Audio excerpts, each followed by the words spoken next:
भक्तों, विष्णु जी को पालनहार, सौभाग्य के दाता और संतान सुख प्रदाता कहा जाता है। यदि आपके जीवन में संतान प्राप्ति में बाधा, संतान के स्वास्थ्य संबंधी चिंता या संतान के उज्जवल भविष्य को लेकर कोई परेशानी है, तो आपको श्री हरि विष्णु जी के इस महामंत्र का जाप करना चाहिए। इस मंत्र का जाप आपके लिए फलदायी साबित होने वाला है। भगवान विष्णु की कृपा से संतान सुख प्राप्त होता है, संतान स्वस्थ है और दीर्घायु होती है और परिवार में खुशहाली बनी रहती है।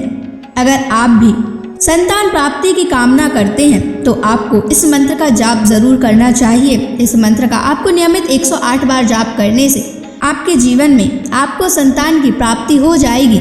आपके जीवन में संतान से जुड़ी कोई भी बाधा नहीं आएगी। इसलिए प्यारे भक्तों, विष्णु जी के इस महामंत्र का जाप अवश्य करें और नियमित 108 बार जाप करें। यदि आप इस महामंत्र का जाप करने में असमर्थ हैं तो आप इस वीडियो को अपने मोबाइल फोन पर स्पीकर पर चलाकर अपने घर, दुकान या ऑफिस में छोड़ दें। ऐसा करने से आपको हर उस स्थान पर भगवान विष्णु की असीम कृपा प्राप्त होने लगेगी और आपको संतान सुख की भी प्राप्ति होगी। इसलिए प्यारे भक्तों, इस मंत्र को साधारण समझने की गलती बिल्कुल भी ना करें। यह मंत्र बहुत ही चमत्कारी और प्रभावशाली मंत्र है। यदि आप भगवान विष्णु की कृपा अपने ऊपर ऐसे ही बनाए रखना चाहते हैं तो इस वीडियो को लाइक और चैनल को सब्सक्राइब जरूर कर दीजिए और कमेंट बॉक्स में श्री हरि विष्णु अवश्य लिख दीजिए। तो चलिए भक्तों, मंत्र का जाप करना प्रारंभ करते हैं।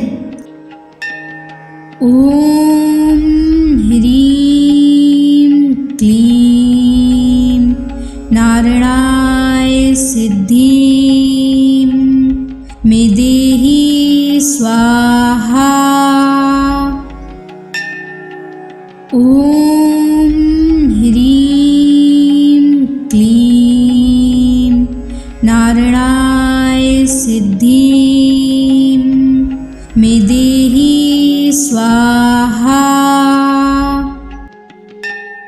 ओम ह्रीं क्लीं नारायणाय सिद्धिं मे देहि स्वाहा। ओम ह्रीं क्लीं नारायणाय सिद्धिं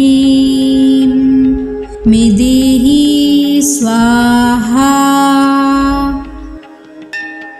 ओम ह्रीं क्लीं नारायणाय सिद्धिं मे देहि स्वाहा। ओम ह्रीं क्लीं नारायणाय सिद्धिं मे देहि स्वाहा। ओम ह्रीं क्लीं नारायणाय सिद्धिं मे देहि स्वाहा। ओम ह्रीं क्लीं नारायणाय सिद्धिं मे देहि स्वाहा। ओम ह्रीं क्लीं नारायणाय सिद्धिं मे देहि स्वाहा। ओम ह्रीं क्लीं नारायणाय सिद्धिं मे देहि स्वाहा। ओम ह्रीं क्लीं नारायणाय सिद्धिं मे देहि स्वाहा। ओम ह्रीं क्लीं नारायणाय सिद्धिं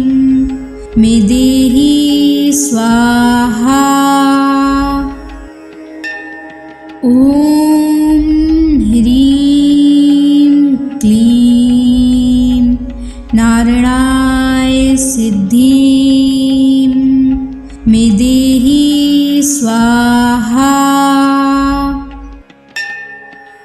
ॐ ह्रीं क्लीं नारायणाय सिद्धिं मे देहि स्वाहा।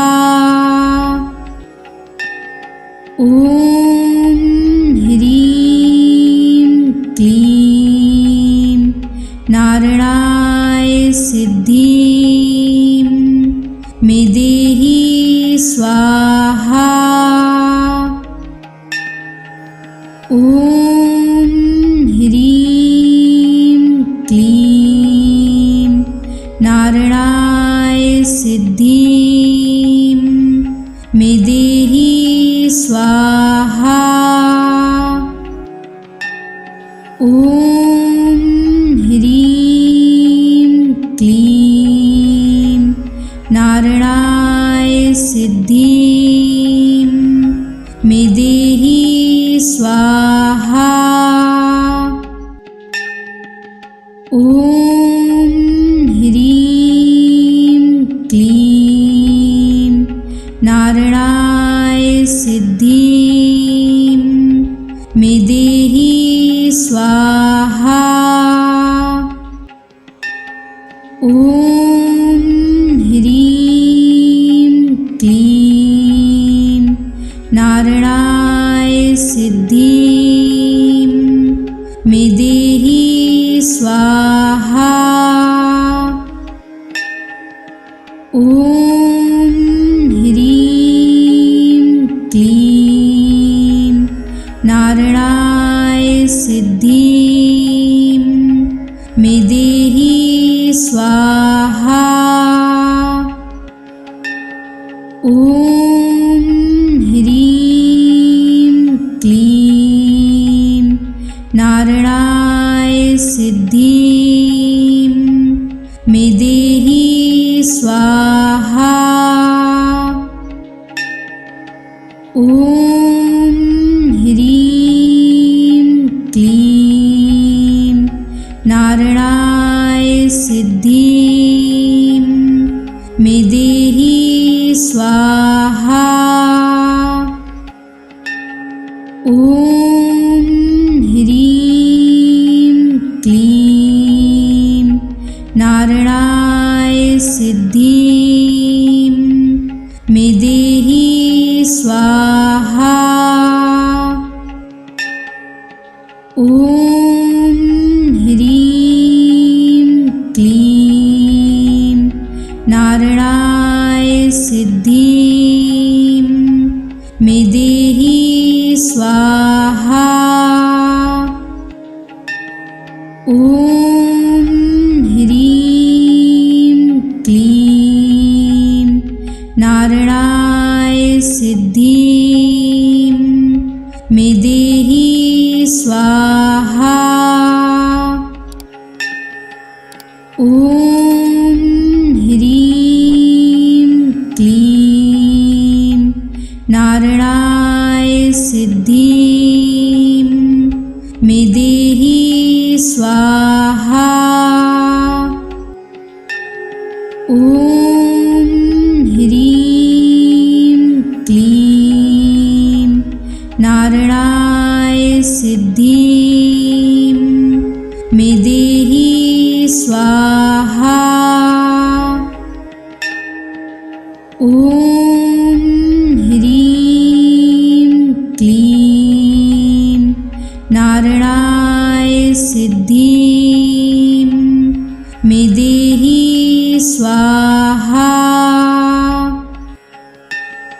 ॐ ह्रीं क्लीं नारायणाय सिद्धिं मे देहि स्वाहा। ॐ ह्रीं क्लीं नारायणाय सिद्धिं स्वाहा। ॐ ह्रीं क्लीं नारायणाय सिद्धिं मे देहि स्वाहा। ॐ ह्रीं क्लीं नारायणाय सिद्धिं मे देहि स्वाहा। ॐ ह्रीं क्लीं नारायणाय सिद्धिं मे देहि स्वाहा। ॐ ह्रीं क्लीं नारायणाय सिद्धिं मे देहि स्वाहा। ॐ ह्रीं क्लीं नारायणाय सिद्धिं मे देहि स्वाहा। ॐ ह्रीं क्लीं नारायणाय सिद्धिं मे देहि स्वाहा। ॐ ह्रीं क्लीं नारायणाय सिद्धिं मे देहि स्वाहा। ॐ ह्रीं क्लीं नारायणाय सिद्धिं मे देहि स्वाहा।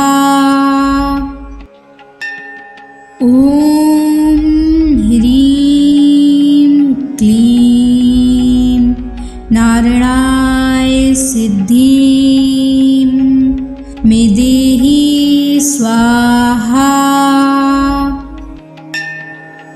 ॐ ह्रीं क्लीं नारायणाय सिद्धिं मे देहि स्वाहा। ॐ ह्रीं क्लीं नारायणाय सिद्धिं मे देहि स्वाहा। ॐ ह्रीं क्लीं नारायणाय सिद्धिं मे देहि स्वाहा। ॐ ह्रीं क्लीं नारायणाय सिद्धिं मे देहि स्वाहा।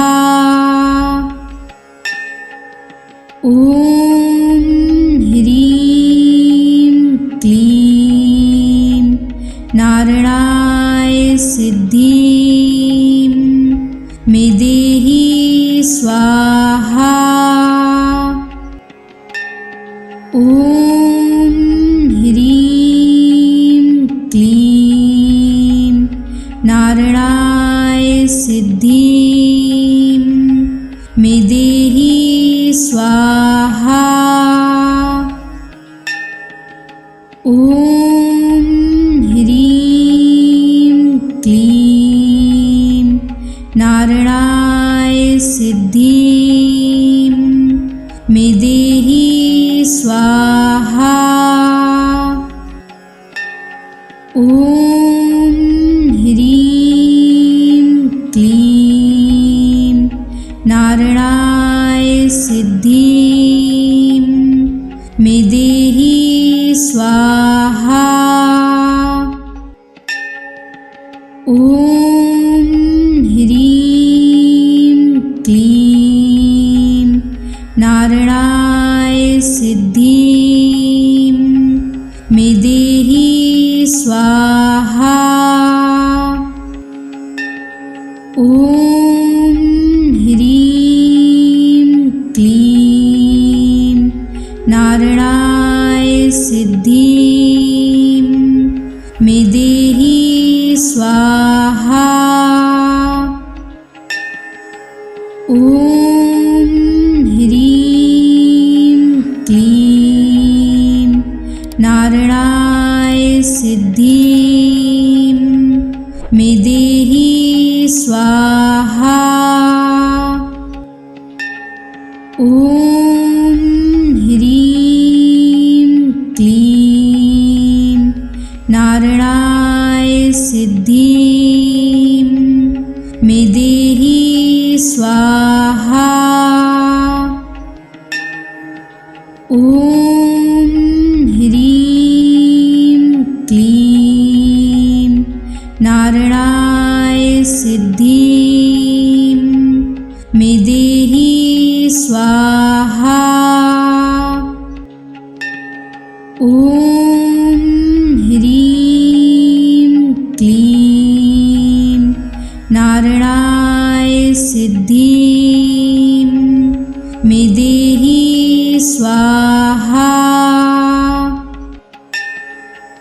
ॐ ह्रीं क्लीं नारायणाय सिद्धिं मे देहि स्वाहा।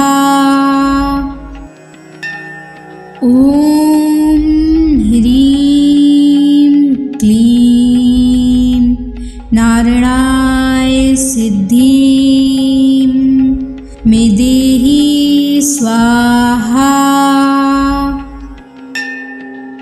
ॐ ह्रीं क्लीं नारायणाय सिद्धिं मे देहि स्वाहा। ॐ ह्रीं क्लीं नारायणाय सिद्धिं मे देहि स्वाहा। ॐ ह्रीं क्लीं नारायणाय सिद्धिं मे देहि स्वाहा। ॐ ह्रीं क्लीं नारायणाय सिद्धिं मे देहि स्वाहा। ॐ ह्रीं क्लीं नारायणाय सिद्धिं मे देहि स्वाहा। ॐ ह्रीं क्लीं नारायणाय सिद्धिं मे देहि स्वाहा।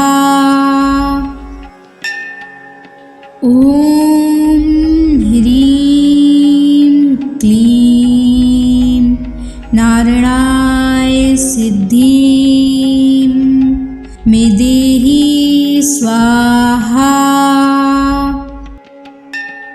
ॐ ह्रीं क्लीं नारायणाय सिद्धिं मे देहि स्वाहा। ॐ ह्रीं क्लीं नारायणाय सिद्धिं मे देहि स्वाहा। ॐ ह्रीं क्लीं नारायणाय सिद्धिं मे देहि स्वाहा। ॐ ॐ ह्रीं क्लीं नारायणाय सिद्धिं मे देहि स्वाहा। ॐ ह्रीं क्लीं नारायणाय सिद्धिं मे देहि स्वाहा। ॐ ह्रीं क्लीं नारायणाय सिद्धिं मे देहि स्वाहा। ॐ ह्रीं क्लीं नारायणाय सिद्धिं मे देहि स्वाहा। ॐ ह्रीं क्लीं नारायणाय सिद्धिं मे देहि स्वाहा। ॐ ह्रीं क्लीं नारायणाय सिद्धिं मे देहि स्वाहा। ॐ ह्रीं क्लीं नारायणाय सिद्धिं मे देहि स्वाहा। ॐ ह्रीं क्लीं नारायणाय सिद्धिं मे देहि स्वाहा। ॐ ह्रीं क्लीं नारायणाय सिद्धिं मे देहि स्वाहा। ॐ ह्रीं क्लीं नारायणाय सिद्धिं मे देहि स्वाहा। ॐ ह्रीं क्लीं नारायणाय सिद्धिं मे देहि स्वाहा। ॐ ह्रीं क्लीं नारायणाय सिद्धिं मे देहि स्वाहा। ॐ ह्रीं क्लीं नारायणाय सिद्धिं मे देहि स्वाहा। ॐ ह्रीं क्लीं नारायणाय सिद्धिं मे देहि स्वाहा। ॐ ह्रीं क्लीं नारायणाय सिद्धिं मे देहि स्वाहा। ॐ ह्रीं क्लीं नारायणाय सिद्धिं मे देहि स्वाहा। ॐ ह्रीं क्लीं नारायणाय सिद्धिं मे देहि स्वाहा। ॐ ह्रीं क्लीं नारायणाय सिद्धिं मे स्वाहा।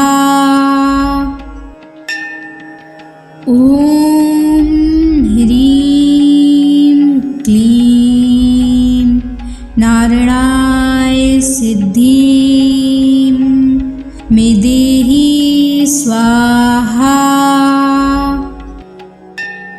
ॐ ह्रीं क्लीं नारायणाय सिद्धिं मे देहि स्वाहा। ॐ ह्रीं क्लीं नारायणाय सिद्धिं मे देहि स्वाहा।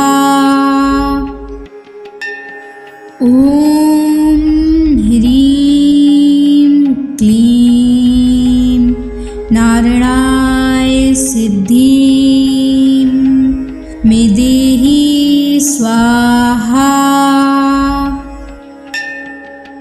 ॐ ह्रीं क्लीं नारायणाय सिद्धिं मे देहि स्वाहा। ॐ ह्रीं क्लीं नारायणाय सिद्धिं मे देहि स्वाहा। ॐ ह्रीं क्लीं नारायणाय सिद्धिं मे देहि स्वाहा। ॐ ह्रीं क्लीं नारायणाय सिद्धिं मे देहि स्वाहा। ॐ ह्रीं क्लीं नारायणाय सिद्धिं मे देहि स्वाहा। ॐ ह्रीं क्लीं नारायणाय सिद्धिं मे देहि स्वाहा। ॐ ह्रीं क्लीं नारायणाय सिद्धिं मे देहि स्वाहा। ॐ ह्रीं क्लीं नारायणाय सिद्धिं मे देहि स्वाहा। ॐ ह्रीं क्लीं नारायणाय सिद्धिं मे देहि स्वाहा।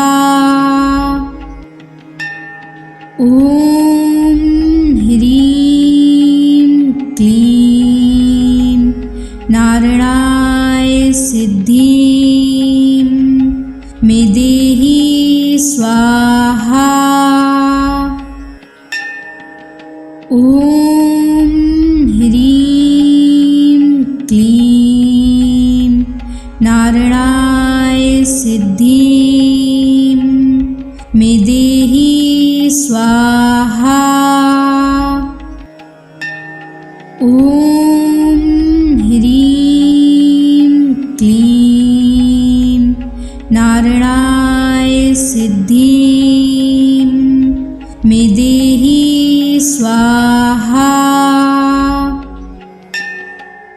ॐ ह्रीं क्लीं नारायणाय सिद्धिं मे देहि स्वाहा।